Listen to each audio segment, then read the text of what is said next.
Welcome back to the podcast. Jon Bassford is here from think-lateral.com, and Jon is a JD, MBA, CAE, but more importantly, he's a curious leader, and he has a book coming out soon and a TEDx talk, and he's here to teach us about how we can be a curious leader and what this whole curiosity-driven leadership idea means. Jon helps organizations and individuals innovate, change, and grow through adopting curiosity as their superpower. He is an operations professional and entrepreneur driven by his curiosity. So we're going to find out about how important curiosity is, being a curious leaders, mistakes founders perhaps sometimes make, and so much more. So Jon, glad to be speaking with you. Thanks for having me. I'm glad to be here. Glad to have you. And so this whole idea of curiosity, it has unintentionally served me well, especially these last few years. Like, we're on a podcast here, and you can imagine, like, you come across people in different aspects of your life on LinkedIn and podcasting and life, and it's really tempting to say, like, oh, I don't care about what that person does. I'm not interested in that idea. But then if you can kind of give a little bit of curiosity oomph and, like, be genuine and pay attention to someone, then you learn things that are kind of outside of your box, outside of your comfort zone, and then maybe days, months, years later, you're like, hey, that little idea, that little just offhanded thing that, like, I didn't think was that relevant at the time, it served me later in life. And so that's just what comes to mind for me as far as curiosity. But from you, what are you all about? What do you focus and passionate about? Sure. So, I mean, I can tell you a quick story about my discoveries of curiosity as a superpower. I actually learned this 10 years ago. I worked with some academic who his specialty is helping you define your superpower, and curiosity came out of it. At the time, I didn't do a lot with it. And fast forward a couple of years, I was working with a company on my brand for my company and personal brand, and it came up again. And that's why I really began to think about curiosity and how it affected my life. And I can trace it back to when I was a kid, through school, through college, through law school, through my career. And curiosity has really always been there. And for me, curiosity is what brings about change. And change is what you need to do in order to fuel innovation and growth, right? That's the whole concept for me. It's about how can we constantly think outside the box, challenge the status quo, and grow as individuals and organizations. Well, let's do it. Let's get some people figured out. And so what I want to do is I'm all about, like, okay, someone's got this keyword, someone's got this idea, right? So real quick, I searched in Google what curious means, right? Curious means eager to know or learn something. And that's the official dictionary definition. But in your own words, to get us on the same page, curiosity, what is it? What does it mean for you? What are we missing about it? Sure. So curiosity means having that desire. I mean, I kind of follow that definition to learn and grow, right? Is to constantly be pushing and moving yourself in a positive direction. And part of curiosity means you're putting yourself out there at risk, which, for an entrepreneur, for an innovator, it means accepting failure at times too. So it's about accepting this notion of constantly moving forward and constantly challenging and doing new things, even at times risking failure and accepting failure as part of the process. Okay, so failure is part of the process, but we need to say, like, hey, what could happen? Let's try this. Let's make some attempts. Let's do some experiments. Let's take some calculated risks, and let's make some small mistakes. And, like, you always hear about these shocking statistics. Like, there's something like 40% of people after high school, they don't read another book. They're not open to new ideas. And so how do we wake people up? Like, what should we know about, like, being curious and tapping into our curiosity? Sure. I think there's no doubt that certain people, curiosity is a little more innate, right? That they just have that inquisitive nature. I've always kind of had that throughout my life. I was a philosophy major in undergrad and went on to law school. So just questioning and challenging things is kind of secondhand to me. But really, it can be instilled in people and taught to people, coached to people, in the sense of just getting them to think outside the box, right? Getting them to look at things from a different perspective, looking at not having a fixed mindset, and a fixed mindset meaning, like, us as individuals, as organizations, this is what we're meant to be. We can't do anymore. I'm just stuck. This is the way life is. Versus a growth mindset, which is we can always learn, we can always grow, we can always challenge things, we can always do more, be more, go for bigger heights. And that's kind of the start of it, right? Is having that notion that a growth mindset that allows us to say, look, there may be more out there. There may be more possibilities, more perspectives than what I've taken in my life and executed in my life. Okay, so a growth mindset to me from what you're saying here is it means that we should be humble to a degree, right? Like saying like, well, I know some stuff, but I also know there's like so much more that I don't know, and not to the extent that I'm like beating myself up or having low confidence, but saying like, hey, I'm aware that I don't know everything and I'm open to more. And like you always hear about the failure stories, like how Netflix went to Blockbuster and said, hey, do you want to buy us? And Blockbuster said, the internet, it's a new thing, but in a few years it'll be gone. So well, don't worry, we'll write the rest. And you hear about how like MySpace came and went, but then Facebook and all these other social networks kind of ate their lunch. And so, I mean, tell us some cool stories. Like, have you been like woken up in a way? Have you transformed, changed your ways, or is there someone that comes to mind as far as like, they went from A to B because of this whole curiosity as a superpower idea? Sure. So, yeah, I actually write about Blockbuster and Netflix in my book, and so Right. that's all in there. And yeah, like even my first job coming out of college, out of law school, I saw with just small little tweaks and changes how it can greatly impact an organization.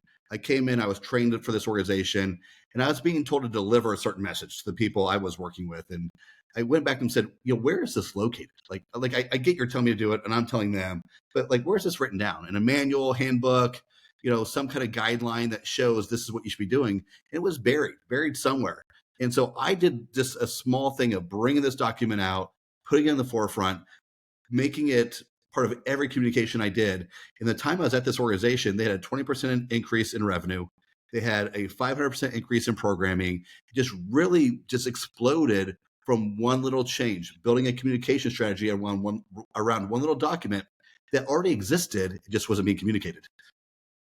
So what's the lesson there? Do we all have like the raw materials within us? Do we have documents like this? There's like some magic to be extracted? What's the lesson? Yeah, I think part of it is being able to ask questions, and asking the right questions. So that whole story started with me being able to walk into my boss's office and said, "Hey, I'm being told this. Where is this at? Where can you show me that I can show others this is what you're supposed to do?" And through that, he said, "It's back in the back of this manual." I'm like, "So if I don't go to this conference, will I ever see this again, or will I ever see it? Period." The answer was no. If I leave my manual at conference, will I ever see it again? The answer was no. So just through a series of questions, I got to the point of like, this is buried back that no one's ever going to see it, and if they are going to see it, they're going to forget about it. And then I said, the most important question is, can I change that? So just that one little thing of changing how this was presented, where it was presented, and bring it to the forefront changed everything. So you got to learn to ask questions. You got to learn to, like you said earlier, have some humility, and be dumb. Right? The questions are coming from usually a place of ignorance. Like, I don't know something. Can you teach me? And gathering information. So there's got to be that humility there of coming to a situation and not knowing all the answers. Okay, so not knowing the answers and questions in particular it's a powerful tool and kind of a weird, like underrated, and it's kind of hard to grasp, right? Just the magic of questions. Like here we go on a podcast, it's me asking you the questions and you answering them. And even like anytime I'm stuck with the writer's block, like you have your TEDx talk, you have your book, whatever, I'm stuck as far as like, well, what should chapter 7 be? I tell myself like, well, hey, well, what's the question that this chapter is answering? And then you break it down and I'm like, well, hey, this page is answering this question, this is answering this, and the end result ends up being like something that's a little more like focused and has momentum and even is more accessible, right? Because like if I'm just going to stand up and give you like a 2-hour lecture and I'll go, but like that's not exciting. But if someone says, hey, I've got this problem, here's my question, once the question is answered, then the problem is solved to some extent. And so it's like it's like a friendlier shape as far as like getting the information across. And so it's cool to think about. And so as far as putting this to use, right? You say that you turned around this one company, you said you found this document and brought it to light, and you were able to like ask questions and say like, hey, well, what about this? How does this help me? As far as like the mistakes you're seeing, and like people going wrong with their businesses, like tell us about that. What have you seen as far as correcting the mistakes? Yeah, I think for a lot of startups, small businesses, even small nonprofits, some of the biggest mistakes they make is the CEO, the owner is falling into the DIY dilemma, right? Of doing everything yourself. You're low on resources, you're low on this and that, and so they believe that the best way to get things done is just take it all themselves. And there are a couple of things on that, right? Is if you ask someone, do you want to build a C team? Everybody will be like, no, I want an A team. Well, if you're doing everything yourself, you are not good at everything, right? You might be A in some things, B in some things, D and F in other things. And so by accumulation, you are building a C team by doing everything yourself. You got to think outside the box, right? You got to think about what is I'm good at? What is it that I enjoy doing? What can I outsource at a nominal cost that's going to keep make things moving forward? That's one of the biggest things I see is founders and CEOs trying to do everything themselves. And the other thing I see is a lot of times what they do is the first place that they get help is in the external pieces, the marketing, the sales, the product development, which is usually that person's zone of genius. And they don't outsource operations and these other factors that aren't their zone of genius. And that what happens is the owners get sucked down into that and to get stuck there, which causes them to not be able to focus on innovation, growth, and strategy.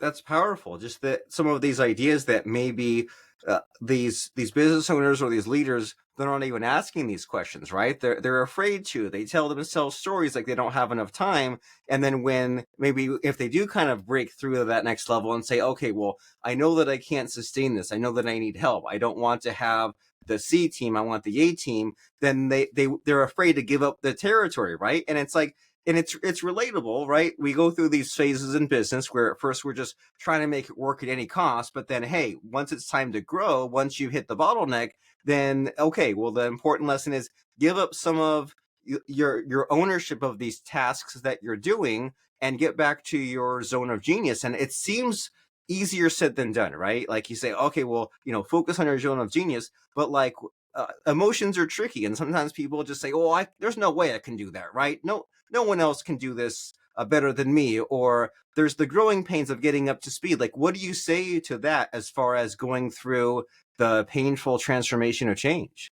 Yeah, it's tough, right? And egos are at play, and sometimes the hardest thing I have to do is break down that ego.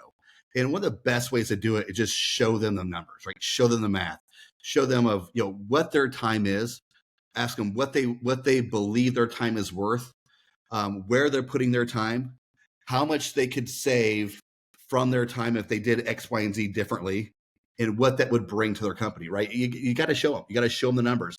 Make it about their success if they were to make the change versus what they're giving up if they don't.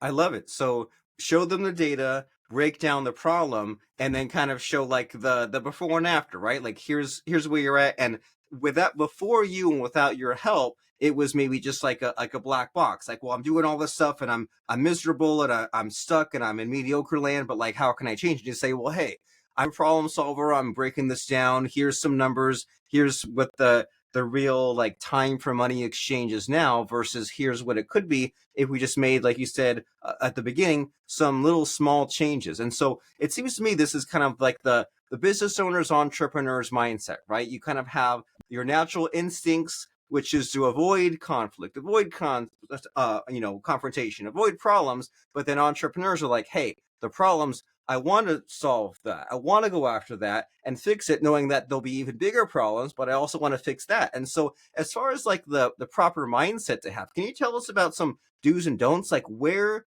are people maybe thinking incorrectly, and what's a better way of going about this? Yeah, I think there's a big shift today in how we manage our organizations and how we manage our teams. And I think a lot of times it gets kind of wrapped up in a lot of people view it as new age type stuff, right? And you hear this a lot about in discussions with the younger generation. The younger generation only want to do what they want to do. They don't want to work hard, all these type of things. But I'm reminded of Napoleon Hill and Carnegie had a conversation 100 years ago. It's been turned into several books, right? And in that book, they talk about how you should get to know your staff find out what winds their clock, what makes them excited to come to work, get things done. And you create this. If you ask one outright without prefacing with how they see the negativity of this, you say, do you want a person who's excited to come to work every day or who isn't? They say excited for work every day. So give them 90% what they want to do and like to do, and 10% they tolerate, versus the other way around, right? So it's a whole concept of rethinking how we manage, and creating an environment and a culture where people can ask questions, they can push back, they can bring new ideas from any place at any time. Example I like to give is, if you think about sitting around a conference room or a team meeting, and the boss asks for, who's got a thought or feedback on something, and the new person raises their hand, what's the first thing that goes through everyone's head? Why the hell are they talking? There's nothing that they've been here for 2 weeks. They know nothing about this organization. But the truth is, they're the best one to talk, because they're not bogged down by the traditions, the status quo, the unspoken rules, and everything that exists in an organization. They're open to look at things from a fresh perspective, and really bring a different dynamic, which is, I think there's a lot of that happening in innovative industries, but industries that are not innovative, I think there's still kind of an archaic way of looking at management and who's allowed to speak and where ideas come from. And we got to start breaking down those walls. 100%. I agree with you that we need the fresh perspective, because there's your perspective, which is great, and you've been in the business, and then there's this perspective of your existing employees who's been in there, and man, they'll answer your questions, right? They'll tell you what it will take to get them excited. Just have these conversations, and there's also the conversation to be had with your new people, and just kind of get these different opinions, get these different perspectives. And so when you have been kind of writing about some of this stuff, right? You got your book, you got your TEDx talk, and boy, that's a transformative experience, if there was anything, right? Just to kind of figure out what your ideas are and what they aren't, and what people's kind of first impressions are, and beating up your ideas. And so what kind of comes to mind here about what you have coming up in these coming months is that, we have our ideas, but we need to get them out there, and we need to maybe like repeat and refine them. And so, I mean, tell me about your strategy here. You got your TEDx talk and you got your book, but then also you're doing this, like, you're on podcasts as well to kind of refine your ideas, but also kind of get them multiplied. So, I mean, what's that adventure been like, and what's the kind of ongoing strategy as far as getting your ideas out? Sure. So, I mean, it's been a journey, right? Like, even this kind of brand, the stuff that you're talking about, the book, TEDx, podcast, it's been an entrepreneurial journey just amongst itself, right? At first I tried to do some of this all by myself, right? And I'm busy running my business, trying to grow my business, doing the brand stuff, and it was all too much. I ended up working with a team that kind of maybe help me look at all this differently. They kind of help me, write the titles and bios and talking points for the TEDx. They're there. They kind of help lead the book thing forward, which I ended up hiring a great company that I'm loving working with right now, where we just finalized our final developmental edit and moving on to line and grammatical. So it's on path to be released. But I had to step back. I had to step back and say, look, I'm not an author. I'm not a speaking placement individual. I had to rely on help from other people, right? I had to learn from them. I had to trust the process.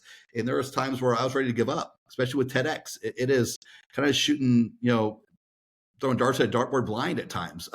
There's hundreds of people that apply for 8 to 12 slots, and a lot of them want someone who's local. And I was about to give up, and then I came across one. The topic was just so aligned with what I talk about. I applied and got accepted, and it was a game changer for me. It really lit a fire underneath me, and helped me move forward, helped me move further forward with my book. And really, it's just about trusting that you're on the right path, trusting to work with other people, and just keep moving forward.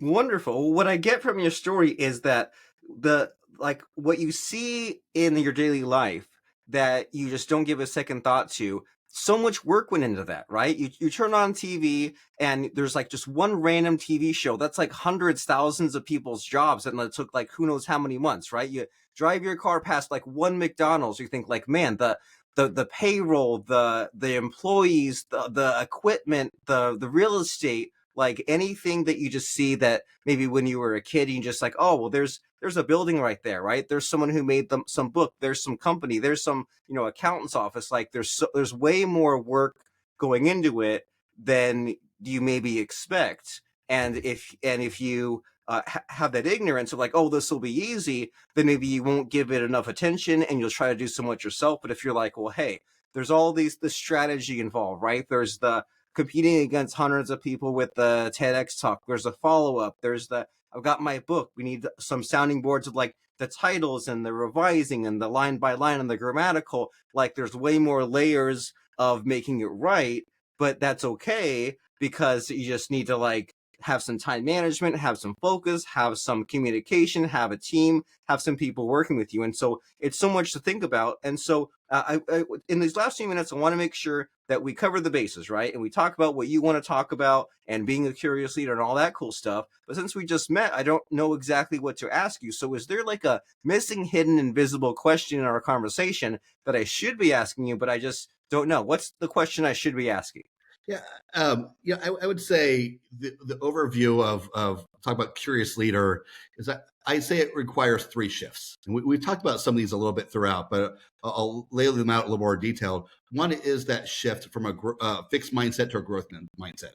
I think it's absolutely necessary to, as the precursor to curiosity and being a curious leader, is having that shift. The second one is really dialing in your operational excellence. Making sure that the things that you are doing on a day-to-day basis are driving the intended results. And the only way to do that is continually check what you're doing, evaluate what you're doing, allow people to poke holes in what you're doing, and making sure that what we're doing is be the most efficient and effective possible. And then lastly, the growth mindset and the operational excellence is great, but unless you want to be the leader of a one-man band, or one person band, I should say, you can't do it alone. You have to bring the team along with you. And that's where that curious culture comes into play, where you create that atmosphere of questioning and everything. And actually Google, I don't think we talked about this yet. Google actually did a study on what drove teams and made them successful. And they had their hypotheses of what that would be. And after surveys and interviews, they came back with psychological safety, creating an environment that allows people to be open, be honest, ask questions, bring forth new ideas is the pathway to make teams more successful. So we need that. The fear-based culture that's very 1950s, right? It's very outdated. It's very like the mean grandpa. And I mean, that belongs in the past. And so I think we take for granted, and this is a very needed message, especially in this day and age of the apps and the AI and the automation and all the computers. You think like, oh, well, things are automated. The customers just run things. I've got the sequences automations. But then even these apps we use, like how many times sometimes you open up Gmail or Twitter and there's some kind of error, right? It doesn't happen a lot, but like things still break. Things still need to be managed and improved and poked holes at. And so in the last few minutes of our conversation here, so like you mentioned about this, Google did this study with like psychological safety. It's so important. Like, how does that break down? Like, what does that mean? And what are the sub pieces of this psychological safety idea? Sure. I think there's two examples or two parts I'll mention here quickly. One of them is getting to know your staff. And I don't mean just hi at the water cooler or hi getting a coffee, but truly getting to know your staff. Having meetings where you learn what inspires them, again, why they enjoy coming to work, what their goals and ambitions are. Having an open dialogue is the first step in showing them that where they want to go in life and what they're doing in your organization matters to you, and have those open questions in person to get them to elicit ideas and problems that they're seeing. Then they're more likely to do that in bigger settings. And speaking of the bigger settings, there's something I talk about in my book called Leaders Speak Last. Simon Sinek wrote Leaders Eat Last. And I kind of changed that and said, leaders speak last. I've since learned Simon Sinek is also using that phrase, so I got to give him credit for that. But I actually was using that before I realized he was. And it's this whole notion that if you think about a staff meeting or a board meeting, and the leader gets in there and they start telling people what their view is on a certain topic.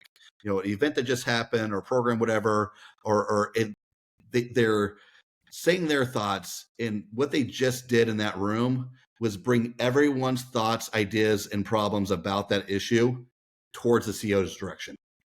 Unless you already have this culture where people can speak up and speak out, you just moved everything that direction. Now, you might still have some people who are somewhat honest, give somewhat of a different opinion, but it's going to be watered down. So the best thing to do is let your team speak first. Get their ideas, let them be honest. Don't bring it your direction, and then have that very honest conversation. And then you can kind of express what your thoughts were and work as a team to solve the problem. You're giving me flashbacks to, I used to go to like a once a quarter mastermind, and I'd stand up in front for 45 minutes or like less than, but then there was like a time for questions at the end, and the person leading the group, he would speak last. And I remember at the time thinking like, okay, well, that's the only part that matters. Like I'm waiting for the last 5 or 10 minutes, but then after a few repetitions of that, I realized that like if he had spoken first, he might have like shut down some other stuff, because like you don't want to be the person to speak right after, and maybe he kind of like already got to some stuff, but like everyone else had kind of the randomness, and then the guy leading at the end, he might say like, well, hey, such and such said something that was kind of passed over, but like that's really important, or like let's combine this and this, like there's something valuable in just like kind of letting everyone do their thing, and then being like, all right, well, let me like kind of clean up the mess a little bit and have some focus in what matters here. And so this is like a cool idea that we're talking about, right? Being a curious leader and everything that entails. It's a new take on it, because this whole idea of like leadership and emotional intelligence, it's so needed, but it's also like easy to get overwhelmed with all the Simon Sinek of it, right? People have all these catchy, cutesy phrases, so it's great to have a new take on it. And so if people got a little bit of a taste on it because of it's a podcast, and they want to check out the TEDx talk when it's live and the book when it's live, and your website and your company, give us some next steps. What's the call to action? Sure. Yeah. So you go to my website, think-lateral.com, or also my personal brand site, Jon Bassford with no H, Jon Bassford, Bassford.com. I'll be sharing information there. Also, you can contact my social channels and follow me there. And there's going to be a lot of great updates and announcements that are happening over the next few months. And so, yeah, definitely feel free to follow me, and we'll keep you updated. Very cool. So Jon Bassford, the curious leader, think-lateral.com. As people are going there in order to stay up to date with what you have going on, it's time to stump you a little bit, put you on the spot. I like to ask my guests near the end here about a fun quote or lesson that has helped them, that they can pass along to help us. And as a guy that just wrote a book, did a TEDx talk, it's always helpful to have the catchy sound bites. So I'm sure you have something. So what comes to mind as far as a helpful quote or lesson? Yeah, something, I don't remember the exact quote, but again, going back to Napoleon Hill in Think or Grow Rich, reading that book, it helped me redefine what purpose was. I was at a place, I'm kind of a jack of all trades throughout college and everything else, and just diverse knowledge and abilities, but not having that one thing like I meant to do, right? And so I was constantly searching what was my purpose, as though it was something to find. And reading Think or Grow Rich, what I learned was, look at purpose as a verb. What do I want to do? Right? So your purpose can change. You are not the same person at 23 you are 35, 55, 65, right? So your purpose is, what do I want to do right now? And just have the grit, tenacity to go after it. But really stop thinking about what am I meant to do, and just start thinking about what it is I can do and want to do right now, and go after it. Very cool. Purpose is a verb, and I am all about, Jon, embracing the perpetual every 6 month cringe, right? Because you think like, I want to evolve as a person, but I don't want to go in a loop. I don't want to go backwards. I also don't want to be too crazy. So I think like, okay, if I look back at something I said or did 6 months, 12 months ago when I cringe now, I'm like, okay, well, I'm always evolving as a person. I know I'll never quite be complete, but I'm definitely learning from my mistakes. And so that's very helpful and inspiring for us to think about purpose as a verb. It's not what you are, it's what you do and who you're becoming, and just becoming that person that is better and more evolved and more enhanced and more aware. So that way you can be the person you need to be in order to create that bigger and better company or solve better problems. And it helps to be a curious leader on that path to success. So think-lateral.com. And also, while you're at it, add Jon Bassford on LinkedIn. That way you can see his posts, see his updates, and stay up to date on his TEDx and book publication journey. Mr. Jon Bassford, think-lateral.com, JD, MBA, CAE. Very pleasurable speaking with you, friend. Thank you for having me. I enjoyed the conversation.